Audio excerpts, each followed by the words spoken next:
Hello dear students, welcome to GDC YouTube channel.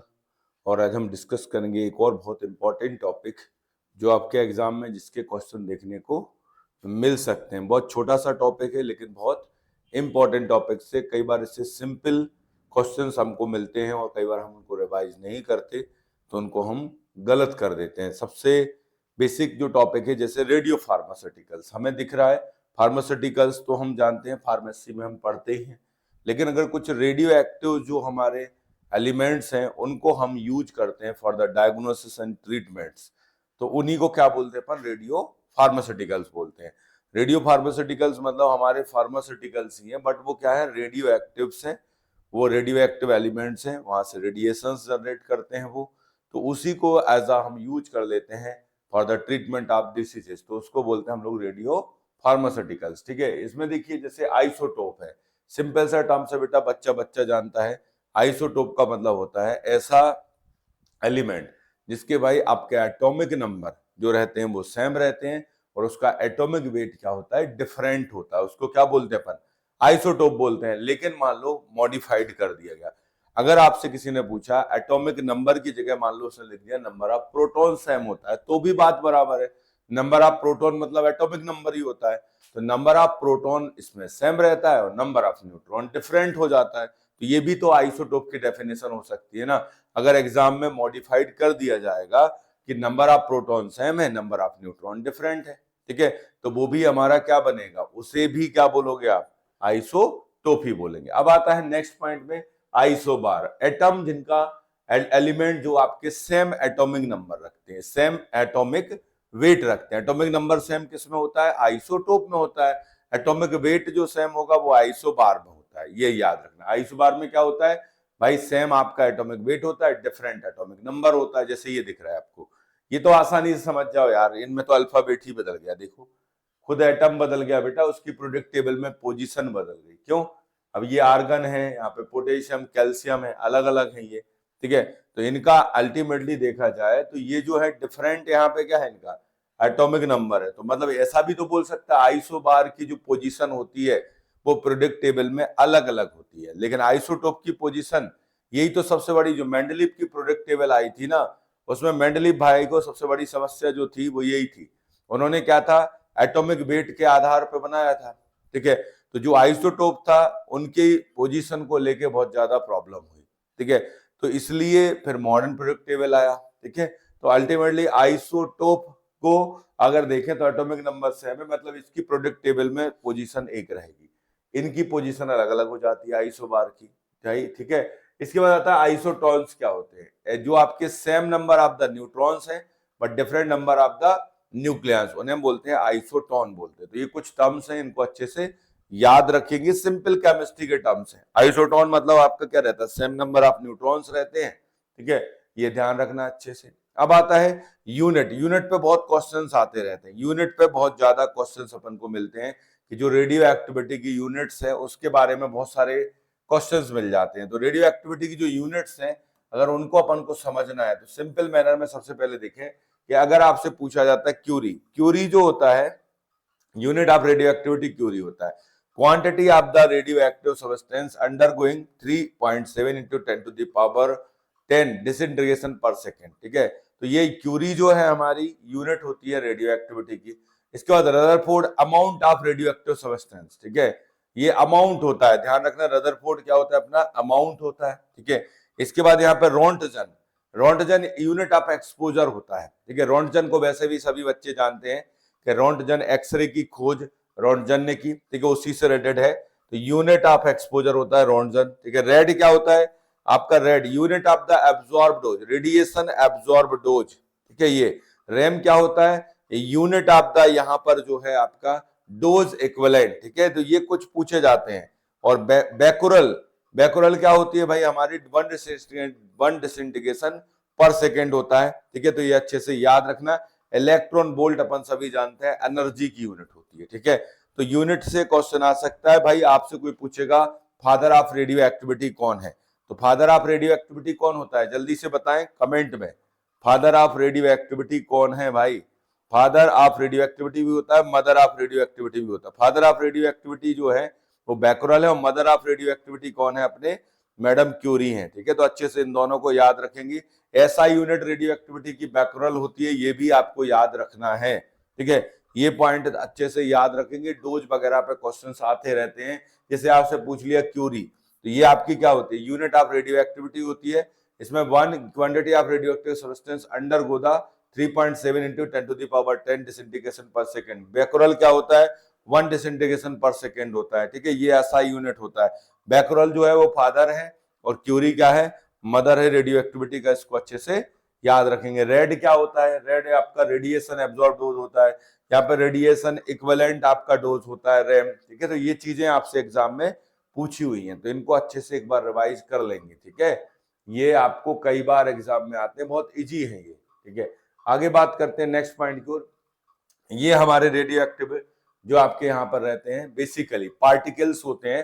देखिए यहाँ पे आपको alpha particles, beta particle, gamma particles. ठीक है, ये हमारे रेडियो एक्टिव एलिमेंट्स क्या करते हैं, एमिट करते हैं। तो अल्फा रेस होती है। अल्फा मतलब आपका हीलियम है, सीधा सा कॉन्सेप्ट है। अल्फा का मतलब क्या है, हीलियम है, उसका 2 एटॉमिक नंबर होता है और 4 एटॉमिक वेट होता है। बीटा जो होता है, बीटा पार्टिकल में वो आप नेगेटिव चार्ज होता है। बीटा पार्टिकल में क्या होता है, नेगेटिव चार्ज होता है, जैसे क्लोरीन पे होता है, ब्रोमीन पे होता है। ठीक है, ये याद रखना अच्छे से।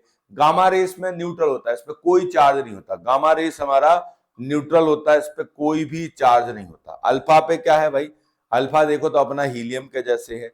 बीटा रेस पे नेगेटिव चार्ज होता है, इसमें अपने क्लोराइड के जैसे बोल सकते हो आप उसको, ब्रोमाइड के जैसे याद करने के लिए। ठीक है, और जो हमारा गामा रेस होता है उस पर कोई भी चार्ज नहीं होता है। मास की बात करते हैं, अपन ने देखा इसमें भाई 4 एटॉमिक मास यूनिट होता है।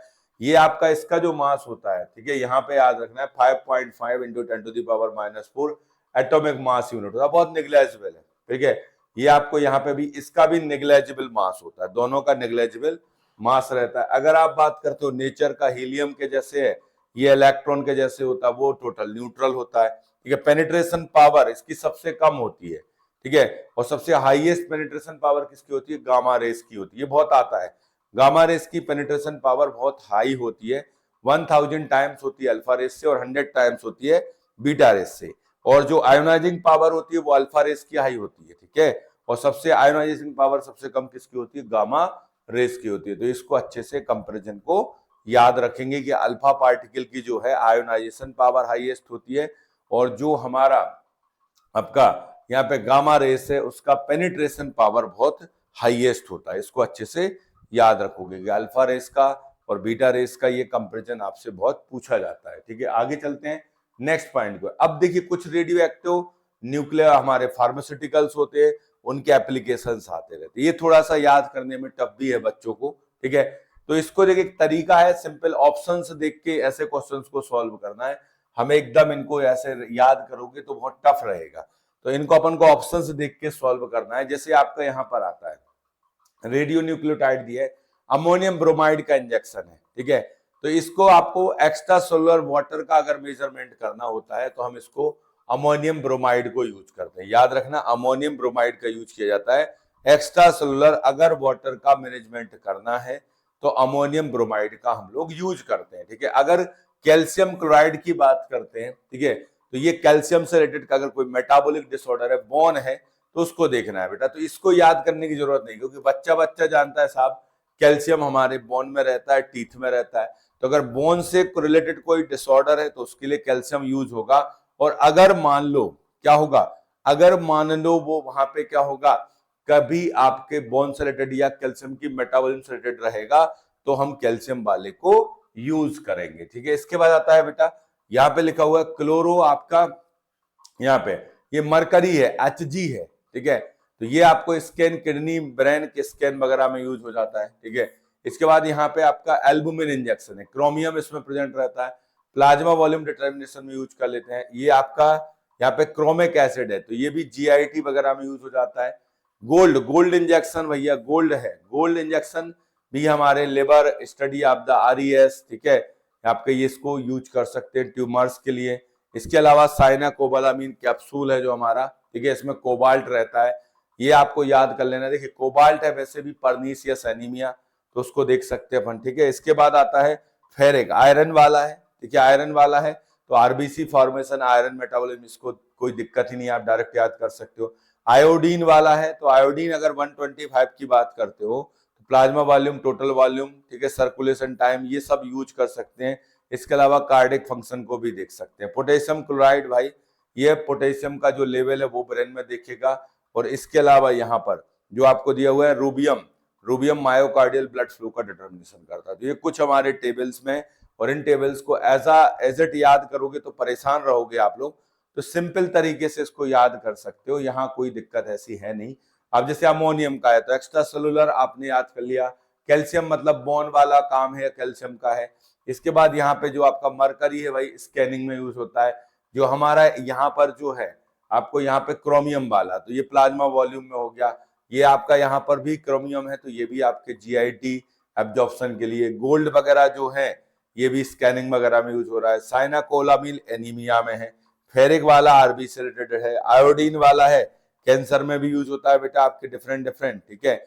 और आपके ब्रेन ट्यूमर वगैरह में, साथ में थायराइड फंक्शन को भी देख सकता है। पोटेशियम का लेवल, और रूबियम किसके लिए, मायोकार्डियल फंक्शन के लिए। तो ये हमारे कुछ इंपॉर्टेंट रेडियो एक्टिव्स हैं, और उनके क्या है, फार्मास्यूटिकल एप्लीकेशन है, जिनको आपको याद रखना है, ठीक है। आगे बात करते हैं नेक्स्ट पॉइंट की ओर। यहां से हम यहाँ पे ये जैसे लिखा हुआ है आपका, यहाँ पे लिखा हुआ है सेलेनियम, तो पैंक्रियाज और पैराथायराइड ग्लैंड के स्कैनिंग में यूज होता है। सोडियम जो होता है भाई, सोडियम बेसिकली है, फ्लोराइड है हमारा, बोन के स्कैनिंग में और study of the bone metabolism में यूज होता है। सोडियम आयोडाइड है, थायराइड स्कैनिंग में यूज करते हैं अपन इसको, ठीक है। थायराइड वाला थायराइड स्कैनिंग में यूज किया जाता है। इसके बाद सोडियम आयोडो आपको यहाँ पे लिखा है, आयोडीन 131 है, तो ये आपको रीनल फंक्शन देखता रहता है। सोडियम फॉस्फेट है, ठीक है, तो ये आपको ध्यान रखना, पॉलीसाइमेथिया में यूज करते हैं अपन इसको। सोडियम रोज बेंगल इंजेक्शन, ये याद कर लेना, लिवर स्कैन में यूज करते हैं। इसमें एक्चुअल में आयोडीन 131 प्रेजेंट होता है, आयोडीन 131 प्रेजेंट होता है, ठीक है। इसके बाद आता है sodium sulphate solution, extra solar fluid determination में। सोडियम आपका यहाँ पर लिखा हुआ है टेक्नीशियम वाला, ब्रेन स्कैनिंग में, थायराइड स्कैनिंग में होता है, ठीक है। लिवर और स्प्लीन स्कैन में भी यूज करते हैं इसको, ठीक है, ये आपको याद कर लेना है। इसके बाद आपका बाई भी जो यूज होता है, ब्रेन स्कैनिंग में यूज होता है। तो देखो, आप ऑप्शन से इनको कर सकते हो, आप एज इट याद करने की कोशिश करोगे बेटा, याद नहीं होंगे ये, ठीक है। तो इसको लेके डरना नहीं है, आप ऑप्शन 3 कैंसिल कर देना और एक पे पहुंच जाओगे आप, ठीक है। इनको इस तरीके से आप सॉल्व कर सकते हो, ठीक है। तो ये बहुत अच्छे से आप कर सकते हो। तो डिफरेंट देखिए, जो बच्चे आगे जीपैट की तैयारी कर रहे हैं तो उनको ये मॉड्यूल्स वो परचेस कर सकते हैं। तो ये डाइजेस्टर के नोट्स हैं, ये बहुत शॉर्ट इंपॉर्टेंट नोट्स इसमें मिल जाएंगे आपको, मतलब एकदम कलरफुल बुक्स हैं और समराइज फॉर्म में है, आप आराम से इनसे पढ़ सकते हो और इनको पढ़ के बहुत अच्छे आप रिजल्ट पा सकते हो, चाहे वो कोई भी एग्जाम हो, ठीक है। जीपैट, नाइपा, ड्रग इंस्पेक्टर, फार्मासिस्ट, कोई भी एग्जाम के लिए बहुत अच्छा रिजल्ट आप इसमें पा सकते हो, ठीक है। अब कुछ हमें क्वेश्चंस करना है बेटा प्रीवियस ईयर के। देखिए, सबसे पहले क्वेश्चन आया आयोडीन 131, ठीक है। Sodium iodide solution used as a radio pharmaceutical for diagnostic and therapeutic purpose, it use depend on the release of the following emission. अब वो क्या इमिट करता है ये पूछ रहा है, अल्फा पार्टिकल्स इमिट करता है, बीटा इमिट करता है, या गामा रेस इमिट करता है। अब आप आयोडीन 131 इमिट क्या करता है भाई, हम यूज करते हैं तो ये रेडियो एक्टिव जब यूज करते हैं तो अल्टीमेटली क्या करते हैं, रेडिएशन इमिट करते हैं। तो भाई अपना आयोडीन 131 जो है रेडियो एक्टिव है, तो वो क्या इमिट करता है, अल्फा रेस को इमिट करता है, बीटा रेस को इमिट करता है, या गामा रेस को इमिट करता है। तो वो किसको इमिट करता है आपको बताना है कि भाई वो इमिट किसको करता है। तो वो इमिट करता है बेटा बीटा रेस के लिए और गामा रेस के। हमारा आयोडीन 131 जो इमिट करता है, याद रखना किसको, बीटा रेस को इमिट करता है और किसको, गामा रेस को इमिट करता है। तो आयोडीन 131 बीटा रेस को इमिट करता है और गामा रेस को इमिट करता है। पॉजिट्रॉन इमिट नहीं होता है, अल्फा भी इमिट नहीं होता है। तो याद रखना आयोडीन 131 क्या इमिट करता है, बीटा रेस को इमिट करता है और गामा रेस को इमिट करता है, इसी कारण इसको अपन यूज करते हैं। नेक्स्ट क्वेश्चन है बेटा, इसमें आइसोटोप डिफर इन, देखिए आइसोटोप डिफर इन लिखा है, सिमिलर नहीं लिखा जल्दबाजी में। आइसोटोप में नंबर ऑफ प्रोटॉन तो सेम होते हैं, वैलेंसी नंबर, ठीक है, the chemical activity, the number of the neutron. मैंने आपको यही बताया ना, जब एग्जामिनर बदलता है ना क्वेश्चन तो कुछ चीजें डिफरेंट पूछ लेता है। तो यहाँ पे रेडियो एक्टिविटी के जो डिटेक्टर्स हैं उनके नाम भी याद रखना, जीएम काउंटर वगैरह जो होते हैं हमारे, ये आ चुका है एग्जाम में। जीएम काउंटर जो होता है हमारा सेंटिलेशन काउंटर, ये रेडियो एक्टिविटी के क्या होते हैं, मेजर करने के लिए यूज किए जाते हैं। रेडियो एक्टिविटी के डिटेक्टर्स होते हैं। ये GM counter, Geiger Muller counter सबसे कॉमनली यूज करते हैं बेटा अपन रेडियो एक्टिविटी के मेजरमेंट के लिए, ठीक है। तो इसको याद रखना नाम को। तो मैंने आपको पहले ही बोला था कि जो अगर आइसोटोप पूछा जाता है तो सेम नंबर ऑफ प्रोटॉन होता है और डिफरेंट नंबर ऑफ क्या होता है, न्यूट्रॉन होता है। तो सीधा सीधा हमारा डी आंसर करेक्ट हो जाएगा। Effective dose of radiation in tissue measured with, बताइए आपको इफेक्टिव डोज पूछ रहा है। रोंटजन यूनिट ऑफ एक्सपोजर होता है, डोज इक्विवेलेंट होता है, यहाँ पर रेडिएशन पर यूनिट होता है। तो आप बताइए जब इफेक्टिव डोज है तो यहाँ पर रेड लिखा नहीं है, तो डोज इक्विवेलेंट हमारा एकदम करेक्ट आंसर हो जाएगा, ठीक है। तो सीधा सीधा इसके बाद है गोल्ड आपका 198 है यूज इन, देखिए ट्रीटमेंट ऑफ द पर्सिनेस एनीमिया में तो अपना कोबाल्ट यूज होता है। डिटेक्शन ऑफ ट्यूमर है, treatment of the rheumatoid arthritis. अब बेटा बच्चा बच्चा पढ़ता है कि गोल्ड जो होता है रूमेटाइड आर्थराइटिस में यूज किया जाता है। अब बताओ उस टेबल का यहाँ क्या काम है, जबरदस्ती का वो सिर दर्द था कि नहीं वो टेबल, आपको क्वेश्चन आया आप पे वैसे ही बन रहा है। अपन जानते हैं गोल्ड का यूज कहाँ होता है, रूमेटाइड आर्थराइटिस में होता है, तो आपका काम खत्म हो गया। गोल्ड का यूज होता है रूमेटाइड आर्थराइटिस में, तो ये अपन पे इजीली बन जाएगा, ठीक है। तो यहाँ पे देखिए treatment of the rheumatoid arthritis he answer हो जाएगा गोल्ड का, ठीक है। ध्यान रखना है गोल्ड क्या करता है भाई, बेसिकली आपका रूमेटाइड आर्थराइटिस के ट्रीटमेंट में यूज करते हैं गोल्ड को, ठीक है। तो ये अच्छे से याद रखेंगे। नेक्स्ट क्वेश्चन है बेटा sodium rose bengal used in, ठीक है, study of the potassium ion exchange, ठीक है, plasma volume determination, brain scanning, liver function determination, ठीक है। तो इसको लिवर फंक्शन के लिए रोज बेंगल को यूज किया जाता है। रोज बेंगल को किसके लिए, लिवर फंक्शन के डिटर्मिनेशन में। हम लोग कहाँ यूज करते हैं, जो लिवर फंक्शन का डिटर्मिनेशन होता है उसमें इसको यूज करते हैं। लिवर फंक्शन डिटर्मिनेशन में रोज बेंगल का यूज किया जाता है। रोज बेंगल का स्पेशल यूज कहाँ पे है, लिवर फंक्शन के डिटर्मिनेशन में रोज बेंगल का यूज किया जाता है। रोज बेंगल का यूज कहाँ करते हैं, लिवर फंक्शन के डिटर्मिनेशन में। जो लिवर फंक्शन होता है उसके डिटर्मिनेशन में किसका यूज करते हैं अपन, रोज बेंगल का यूज करते हैं। रोज बेंगल का यूज किया जाता है लिवर फंक्शन के डिटर्मिनेशन में। अच्छे से इसको याद रखना है, रोज बेंगल को अपन लिवर फंक्शन डिटर्मिनेशन में यूज करते हैं, ठीक है, ये याद रखेंगे। नेक्स्ट क्वेश्चन है बेटा कोबाल्ट 57 रेडियोएक्टिव है, use in the medicine for the following purpose. देखिए थेरेप्यूटिक पर्पस, डायग्नोस्टिक पर्पस, ठीक है, एक्सपेरिमेंटल पर्पस और एज अ रेडियो ट्रेसर। बताइए क्या यूज होता है, अपन ने पढ़ा है पर्नीशियस एनीमिया, ठीक है, और डायग्नोसिस में भी यूज होता है। तो कोबाल्ट 57 जो होता है उसको अपन डायग्नोस्टिक पर्पस के लिए ज्यादातर यूज करते हैं। डायग्नोस्टिक पर्पस के लिए इसको यूज किया जाता है, किसके लिए, डायग्नोस्टिक पर्पस, ठीक है। तो डायग्नोस्टिक पर्पस की एक और चीज है, ये जो क्वेश्चन ज्यादातर आते हैं फार्मासिस्ट एग्जाम में आए, जीपैट में ज्यादा आए भी नहीं है।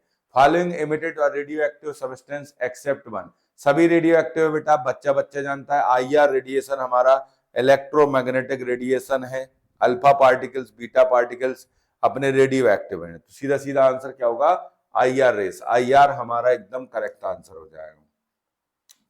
आईआर रेस अपना करेक्ट आंसर रहेगा। इंफ्रारेड हमें तो इसका रेंज भी याद होना चाहिए, 2.5 से कितना होता है, 15 माइक्रोमीटर। ये हमारा इलेक्ट्रोमैग्नेटिक रेडिएशन होता है। तो आपसे पूछा था कि कौन सा हमारा भैया रेडियो एक्टिव पार्टिकल्स नहीं है, ठीक है। Unit of expressing radio activity, भाई बैकरल है, क्यूरी है। अब जब दोनों दिए हैं तो दोनों लगाओ। एसआई यूनिट पूछता तो बैकरल था, उन्होंने सिंपल सा पूछा तो आपके रेडियो एक्टिविटी की यूनिट पर हमारे दोनों सही हो जाएंगे। दोनों यूनिट हमारे सही माने जाएंगे, रेडियो एक्टिविटी के दोनों ही यूनिट अपने सही है, ठीक है। बैकरल भी सही है हमारा और यहाँ पर क्यूरी भी आपका यूनिट सही हो जाएगा, ठीक है। नेक्स्ट क्वेश्चन है बेटा, यहाँ पर दिया गया है ये आपका BR से जो है आपका, ये एक्चुअल में क्या है बताइए। ये BR 79 दिया गया है यहाँ पर, ठीक है। आपको इसके बाद दिया गया BR 81, ये क्या है इनको बताना है, बताइए। ये आइसोटोप है क्या, देखिए आइसोटोप तो ये है, डिफरेंट आपका एटॉमिक वेट चल रहा है। आइसोबार तो ये नहीं है। आइसोटोन है क्या, आइसोटोन में नंबर ऑफ न्यूट्रॉन सेम होता है, इनमें तो नहीं है। आइसोथर्म है क्या, आइसोथर्म। अब यहाँ पे बताइए क्या आंसर होगा। तो इसमें सीधा सीधा जो है आपको ध्यान रखना है कि बेसिकली ये जो अगर ऐसे क्वेश्चंस आते हैं तो सिंपल क्वेश्चन है, आइसोटोप पूछ रहा है, आइसोटोप बता दो और आगे बढ़ जाओ। ये हमारे क्या है, आइसोटोप होते हैं। नेक्स्ट क्वेश्चन है बेटा अल्फा पार्टिकल केमिकली किसके बराबर होता है, अपन ने अच्छे से पढ़ा है, हीलियम के बराबर होता है। अपना 2He4 होता है हमारा। ये तो लिखा है कहीं पर 2He4 लिखा है कि कहीं 2He4 ये लिखा हुआ है, तो अपना वही आंसर हमारा सही हो जाएगा, ठीक है। ये एकदम सही हो जाएगा। इसके बाद आता है बेटा क्रिस्टेटिक, पूछ रहे हैं इन्होंने रेडियो एक्टिव रेस का। अल्फा पार्टिकल्स जो है, ठीक है, शॉर्टर एंड हाई, आपका यहाँ पर पूछ रहे हैं अल्फा पार्टिकल्स जो होता है, यहाँ पे पूछा रहा है more penetrating power velocity same as the light. देखो गामा रेस का नॉन पेनिट्रेटिंग होता है, ठीक है, और जो आपको गामा रेस में मोर पेनिट्रेटिंग पावर होता है, तो आर का वन देखिए, आर का वन तो बेटा दो ऑप्शन में दिख रहा है। अल्फा पार्टिकल जो होता है हाई पेनिट्रेटिंग पावर, ठीक है, तो ये हाईली पेनिट्रेटिंग पावर तो अपना बेटा क्या होता है, गामा होता है, तो आर का 3 भी देखना पड़ेगा आपको, फिर समझ रहे हो आप। बीटा पार्टिकल्स जो होते हैं हाई वेलोसिटी लो पेनिट्रेटिंग पावर, तो अल्फा पार्टिकल्स में भाई आपका लो पेनिट्रेटिंग पावर लिखा हुआ है, तो अल्फा में पी में 2 जाएगा, ठीक है, पी में 2 चला जाएगा, क्यू का 1 हो जाएगा, more penetrating power velocity same is the light, ठीक है, और यहाँ पे हाईली पेनिट्रेटिंग पावर जो होगा, तो इसका आंसर अपना एकदम बी करेक्ट हो जाएगा बेटा, बी ऑप्शन आपका एकदम करेक्ट है। आपको मैच करना था तो उस हिसाब से यहाँ पे मैच करना था हमारे लिए, ठीक है, इनको ऑप्शंस को पढ़ के अपन को सही आंसर तक पहुंचना था। भाई हम ऑप्शंस पढ़ते हैं, तो देखिए इसका ये हो जाएगा अल्फा के लिए, देखिए यहाँ पे हाई वेलोसिटी लो पेनिट्रेटिंग पावर, बीटा का 1 हो जाएगा, तो इसका आंसर हमारा सीधा सीधा क्या हो जाएगा भाई, अपना बी आंसर एकदम करेक्ट हो। Effective dose of radiation tissue is measured with, effective dose पूछ रहा है, तो फिर से वही क्वेश्चन आ गया बेटा, रैम पे होगा। रेडियो आइसोटोप P35 ट्रीटमेंट आप बताइए, ये भैया बोन से रिलेटेड रहेगा, ठीक है, पॉलीसाइथेमिया वीरा में यूज करते बेटा, स्पेशल यूज है इसका, P32 का पॉलीसाइथेमिया वीरा में यूज किया जाता है। P32 का क्या होता है, पॉलीसाइथेमिया वीरा में स्पेशली यूज करते हैं, इसको ध्यान रखेंगे इसको, ठीक है। Diagnostic agent use for the function of the thyroid gland, thyroid gland के फंक्शन के लिए कौन है बेटा, एक ही बंदा है, आयोडीन, उसी ने जिम्मेदारी ले रखी है। Which of the following not a radiation obtained from radio active compound, फिर से वही क्वेश्चन आ गया बेटा, गामा निकलता है, बीटा निकलता, अल्फा निकलता है, ये एप्सिलॉन नहीं निकलता, तो इसका आंसर क्या हो जाएगा, अपना सी आंसर एकदम करेक्ट है, सी आंसर हमारा करेक्ट हो जाएगा। जो एप्सिलॉन है ना वो हमारा रेडी नहीं होता, इसका सी ऑप्शन हमारा एकदम करेक्ट होगा, सी आंसर हमारा करेक्ट माना जाएगा। नेक्स्ट क्वेश्चन है which of the following radiation have least penetration power, अपन जानते हैं लीस्ट पेनिट्रेशन पावर किसमें होता है, अल्फा पार्टिकल्स में होता है, सबसे हाईएस्ट किसमें होता है, गामा में होता है, गामा में कितना होता है, 1000 टाइम्स होता है, तो इसका जो आंसर रहेगा लीस्ट पेनिट्रेशन पावर में क्या आएगा, अल्फा आ जाएगा। सबसे लीस्ट पेनिट्रेशन पावर किसका होता है, अल्फा का होता है। अल्फा का क्या होता है भैया, लीस्ट पेनिट्रेशन पावर, अल्फा का लीस्ट पेनिट्रेशन पावर रहता है, इसको अच्छे से याद रखेंगे। एक्सरे का क्या यूज होता है और एक्सरे कौन सा रेडिएशन, एक बात सोचे,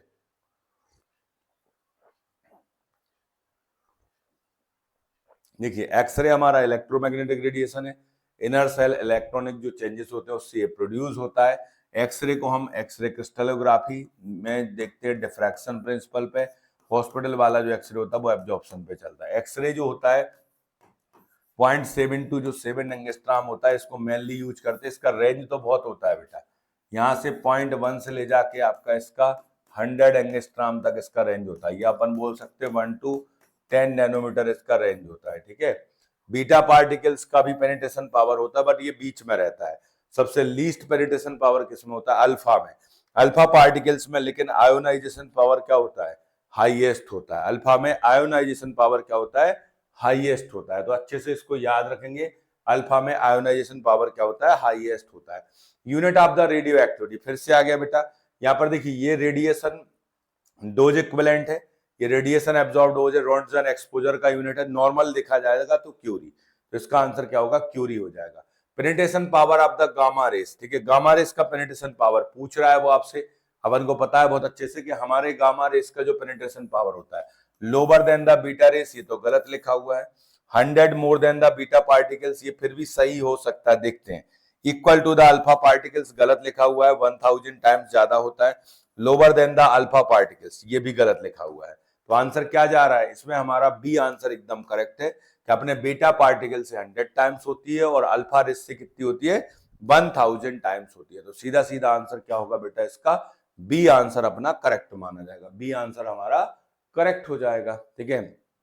आगे बात करते हैं, रोंटजन इज द, अपन कितने बार बात कर चुके कि रोंटजन जो है क्या है आपकी, ठीक है, रोंटजन जो होती है यूनिट ऑफ रेडियो एक्टिविटी तो बेटा क्यूरी होती है, और ऐसा यूनिट होते हैं बेक्यूरल। बेक्यूरल पिताजी हैं, क्यूरी माताजी हैं, ठीक है। यूनिट ऑफ एब्जॉर्ब डोज होती है, unit of radiation absorb dose, ये तो रेड हो गया। Unit of measuring the ionisation radiation, ठीक है, तो ये भी नहीं होगा। यूनिट ऑफ द एक्सपोजर होता है, Roentgen is the unit of exposure होता है, तो आंसर क्या होगा इसका, डी आंसर हमारा करेक्ट होगा। यूनिट ऑफ एक्सपोजर, रोंटजन मतलब यूनिट ऑफ एक्सपोजर होता है, रोंटजन का मतलब होता है यूनिट ऑफ एक्सपोजर होता है, ध्यान रखना है। Which of the following is iron radio active isotope use in the field of medicine, बताइए आयरन का कौन सा रेडियो एक्टिव यूज करते हैं, ठीक है, तो आयरन का 59 हमारा यूज किया जाता है, आयरन 59 को अपन लोग यूज करते हैं। जो आयरन 59 है, इस आयरन 59 को हम लोग यूज करते हैं, आयरन 59 को अपन यूज करते हैं, ध्यान रखना। तो ये सभी रेडियो एक्टिविटी के इंपॉर्टेंट क्वेश्चंस बेटा अपन ने डिस्कस किए, इनको आप रैपिडली क्या कर सकते हो, रिवाइज कर सकते हो। देखो जो यूजेस को लेके रेडियो एक्टिव, रेडियो फार्मास्यूटिकल्स को ज्यादा परेशान नहीं होना, वो उसमें अगर क्वेश्चंस आते हैं तो ऑप्शंस देख के आप उनको सॉल्व इजीली कर सकते हो। ओके, तो इसको अच्छे से एक बार पढ़ लेंगे।